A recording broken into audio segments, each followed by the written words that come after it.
सभी का M N smart class में स्वागत है। आज हम लोग पढ़ेंगे समास के बारे में। समास होता क्या है, तो इसका डिफिनीशन होता है एक पदी भाव समास, मतलब दो या दो से अधिक पदों का एक हो जाना क्या कहलाता है, समास कहलाता है। जैसे में अशोक वृक्ष। अशोक वृक्ष का मतलब होता है अशोक का वृक्ष। इसमें दो पद हैं, एक है अशोक और दूसरा है वृक्ष। दोनों पद एक हो गया तो क्या हो गया, अशोक वृक्ष। तो ये क्या हो गया, समास हो गया। अब है समास के भेद। तो समास के मुख्यतः 6 भेद होते हैं। पहला है अव्ययी भाव समास, दूसरा है तत्पुरुष समास, तीसरा है कर्मधारय समास, चौथा है बहुब्रीहि समास, पांचवा है द्वंद्व समास और छठा है द्विगु समास। अन्य में आता है आपका नैया समास, अलुक समास और मध्यपद लोपी समास। अब है पहला है अव्ययी भाव समास। तो इसका डिफिनेशन होता है पूर्व पदार्थ प्रधान अव्ययी भाव। अव्ययी भाव मतलब जिसका पहला पद क्या होता है, प्रधान होता है, और वह पूर्व पद क्या होता है, अव्यय होता है, उसको हम क्या बोलते हैं, अव्ययी भाव समास बोलते हैं। जैसे है प्रतिदिनम, तो इसमें क्या है, प्रति क्या है, अव्यय है, इसमें यथा अव्यय है, इसमें उप है, इसमें आ है। तो जिसमें अव्यय पहले लग जाता है और वह पहला पद क्या होता है, प्रधान होता है, उसको क्या बोलते हैं, अव्ययी भाव समास बोलते हैं। जिसमें है प्रतिदिन मतलब प्रत्येक दिन, यथाशक्ति शक्ति के अनुसार, उपकृष्णम कृष्ण के समीप, और आजीवन मतलब जीवन भर। इसका ट्रिक होता है कि उसमें आगे अव्ययी होता है, अव्यय यथा उप प्रति बे भर नी आ अनु, ये सारे अगर अव्यय लगे रहते हैं तो इसको हम क्या बोलते हैं, अव्ययी भाव समास से बोलते हैं। दूसरा है तत्पुरुष समास। तो तत्पुरुष समास का डिफिनीशन होता है उत्तर पद पदार्थ प्रधान तत्पुरुष, मतलब जिसका उत्तर पद, उत्तर का मतलब होता है बाद वाला पद क्या होता है, प्रधान होता है, उसे हम क्या बोलते हैं, तत्पुरुष समास बोलता है। जिसमें है राजपुत्र मतलब राजा का पुत्र, तो इसमें उत्तर पद बाद वाला पद कौन सा है, पुत्र। यहाँ पुत्र प्रधान, यहाँ क्या है, राजा प्रधान है, तो इसको हम क्या बोलेंगे, तत्पुरुष समास बोलते हैं। तो इसका ट्रिक होता है कि इसमें क्या होता है, कारक चिन्ह का लोप रहता है, मतलब वो कारक चिन्ह क्या होता है, छुपा हुआ रहता है। अब है तत्पुरुष समास के 6 भेद होते हैं। पहला है द्वितीय तत्पुरुष समास, जो जिसमें कर्म को जुड़ा रहता है। इसका पहचान होता है कि इसमें को रहता है। जैसे में है वेद विद्वान मतलब वेद को जानने वाला, मतदाता मत को देने वाला, शरण प्राप्त मतलब शरण को प्राप्त करने वाला, ये सारे क्या होते हैं, द्वितीय तत्पुरुष समास है। नेक्स्ट है तृतीय तत्पुरुष समास। तो इसकी पहचान क्या है कि इसमें करण से जुड़ा रहता है। जैसे में है ज्ञानहीन मतलब ज्ञान से हीन, प्रीतिशम पिता के समान, वान भेद मतलब वान से भेदा हुआ। तो ये सारे क्या होते हैं, तृतीय तत्पुरुष होते हैं। चौथा है चतुर्थ तत्पुरुष। तो इसमें क्या होता है, इसकी पहचान होती है कि इसमें कारक चिन्ह छुपा रहता है। जैसे में है देश हित मतलब देश के लिए हित मतलब देश के लिए भलाई, प्रीति सुखम मतलब पिता के लिए सुख, युद्ध भूमि युद्ध के लिए भूमि। नेक्स्ट है पंचमी तत्पुरुष। इसमें क्या होता है, आपदांत से अर्थात अलग या जुदा का होने का बोध होता है। जैसे में है सर्पभीत मतलब सांप से डरा हुआ, स्वर्गपतित मतलब स्वर्ग से गिरा हुआ, और गृह निर्गत मतलब घर से निकला हुआ। तो यहाँ पर क्या हो रहा है, जुदा का बोध हो रहा है, तो अर्थात ये क्या है, पंचमी तत्पुरुष समास है। नेक्स्ट है षष्ठी तत्पुरुष समास। इसमें पहचान क्या है कि इसमें संबंध का की रे रारी इत्यादि जुड़ा होता है। जैसे में है सूर्योदय मतलब सूर्य का उदय, गंगा जलम गंगा का जल, सुख भोग मतलब सुख का भोग इत्यादि, इसमें क्या है, षष्ठी तत्पुरुष समास है। नेक्स्ट है सप्तमी तत्पुरुष। इसमें क्या होता है, अधिकरण में पर्व जुड़ा रहता है। जैसे में है रणवीर मतलब रण में वीर, व्यवहार कुशल व्यवहार में कुशल, घुड़सवार घोड़े पर सवार, एक सारे क्या है, सप्तमी तत्पुरुष समास है। अब है कर्मधारय समास। तो कर्मधारय समास के क्या होता है कि विशेषणम विशेष्य कर्मधारय, मतलब जो विशेषण और विशेष्य जिसमें रहता है वो सारे क्या होता है, कर्मधारय समास होता है। इसका जो पूर्व पद क्या होता है, विशेषण होता है, और उत्तर पद क्या होता है, बाद वाला जो क्या होता है, विशेष्य होता है। अब है विशेषण किसको बोलते हैं, तो जो किसी संज्ञा या सर्वनाम की विशेषता को बताता है वो सारे क्या कहलाता है, विशेषण कहलाता है। और विशेष्य क्या होता है, जो विशेषण की विशेषता बताता है या संज्ञा की भी विशेषता बताता है उसको क्या बोलते हैं, विशेष्य बोलते हैं। और उपमेय जिसके उपमा दी जाती है मतलब तुलना की जाती है उसको क्या बोलते हैं, उपमेय कहा जाता है। तो अब है उपमेय और उपमान में क्या अंतर है। तो उपमेय मतलब होता है जिसकी तुलना की जाती है, और उपमान का मतलब है जिससे तुलना की जाती है। उपमेय मतलब उसमें काल्पनिक भाव होता है और इसमें क्या होता है, वास्तविक बोध होता है। उपमेय पास होता है और उपमान दूर होता है। जैसे में है चंद्रमुखम, तो मुख की तुलना किससे की जा रही है, चांद से की जा रही है, चंद्र से की जा रही है। तो चंद्र क्या हो गया, उपमान हो गया, और मुखम क्या हो गया, उपमेय हो गया। इसकी हम तुलना किससे कर रहे हैं, चांद से कर रहे हैं। इसका मतलब होता है चंद्र के समान मुख। अब है घन श्याम, मतलब घन मतलब होता है मेह की तरह श्याम। तो इसमें क्या है, श्याम क्या है आपका उपमेय है और घन क्या है, उपमान है, क्योंकि हम घन मतलब बादल से क्या कर रहे हैं, श्याम की तुलना कर रहे हैं। तो ये सारे क्या है, उपमेय है। तो जिसमें उपमेय और उपमान रहता है वो सारे कौन होते हैं, कर्मधारय समास होते हैं।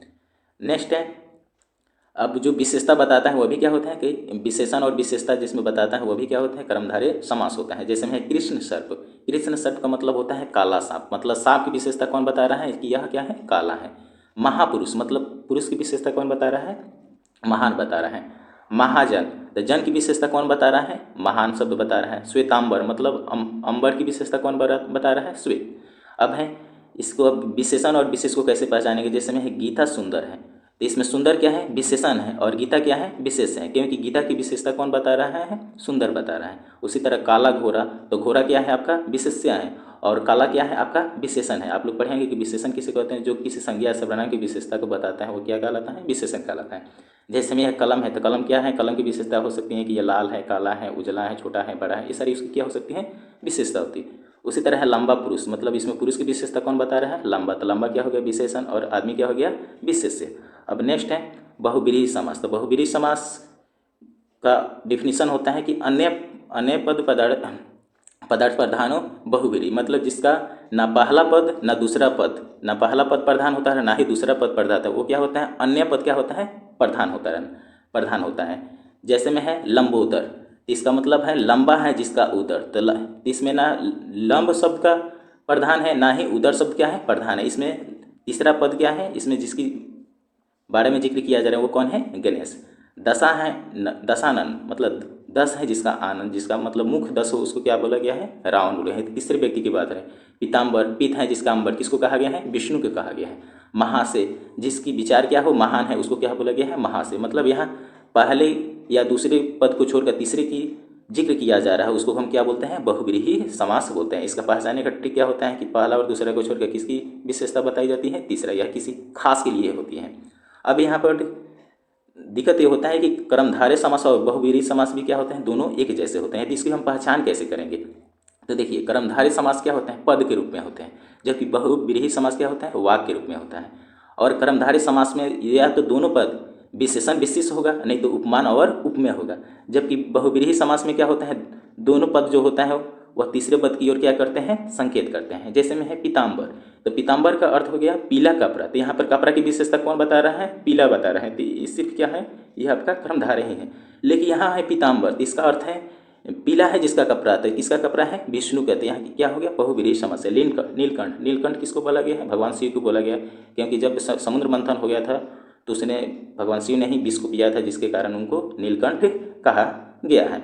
नेक्स्ट है आपका द्विगु समास। तो द्विगु समास तो बहुत आसान है, तो इसका डिफिनीशन होता है संख्या पूर्वे द्विगु, मतलब जिस पद में क्या आती है, पहला पद क्या होता है, संख्या होता है, उसको क्या बोला जाता है, द्विगु समास बोलते हैं। इसको पहचानने का ट्रिक है कि इसमें क्या होता है, पहले संख्या जुड़ा होता है। जैसे में है त्रिफला, तो त्रिफला मतलब कि त्रि 10, त्रिलोक, पंचवटी, सप्ताह, अष्ट, सप्तमी, इस सारे के आगे क्या है, संख्या जुटा हुआ है, तो इसको हम क्या बोलते हैं, द्विगु समास बोलते हैं। त्रिफला का मतलब होता है 3 फलों का समूह, दशानन 10 से मतलब 10 मुखों का समूह, त्रिलोक मतलब 3 लोक। अब है नेक्स्ट द्वंद्व समास। तो इसका डिफिनीशन होता है 4 थे द्वंद्व, जिसमें मतलब च आए, च का मतलब होता है और का बोध आए, तो क्या होता है, द्वंद्व समास होता है। और इसमें दोनों पद क्या होता है, प्रधान होता है, मतलब पहला पद भी प्रधान होता है और दूसरा पद भी क्या होता है, प्रधान होता है। जैसे में है राम लक्ष्मण, मतलब राम और लक्ष्मण, राम भी प्रधान है और लक्ष्मण भी प्रधान है, दोनों किससे जुड़ा है, और से जुड़ा है। माता पुत्र, मतलब माता और पुत्र, इसमें दोनों पद क्या है, प्रधान है। इसमें हिंदी में आता है भाई बहन, माता पिता, दूध रोटी, ये सारे जो होते हैं ये द्वंद्व समास है। इसका ट्रिक है कि इसमें च जुड़ा होता है, मतलब और सब इसमें जुड़ा होता है। नेक्स्ट है आपका नैया समास।